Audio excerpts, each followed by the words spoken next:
Claudine, locale per palati fini e buongustai, dove si mangia, si beve e si respira bird, Collio e Quay.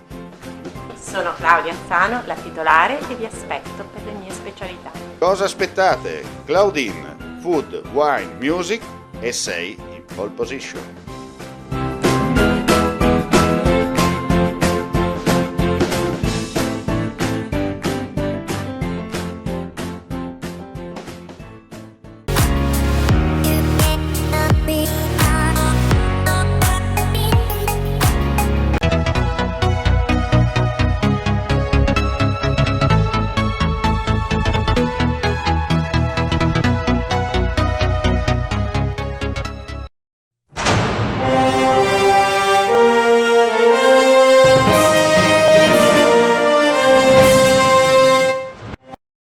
Il Comando Carabinieri per la tutela della salute ha realizzato, in stretta intesa col Ministero della Salute, una campagna di controlli a livello nazionale al fine di verificare la corretta applicazione delle misure anti-Covid nell'ambito dei servizi di trasporto pubblico allo scopo di tutelare la salute degli utenti che usufruiscono dei mezzi del trasporto pubblico.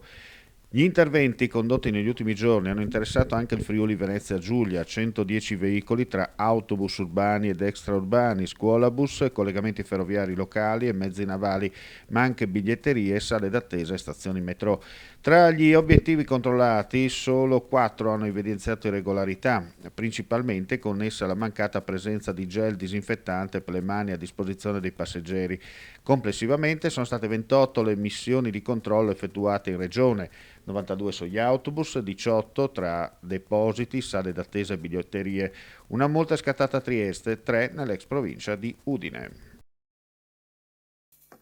Vuoi assaggiare una birra dove al suo interno scopri la specialità tipica friulana? Lumi Beer, il prodotto ricavato in 20 ettari di terreno coltivato orzodistico, biodiversità, performance ambientale.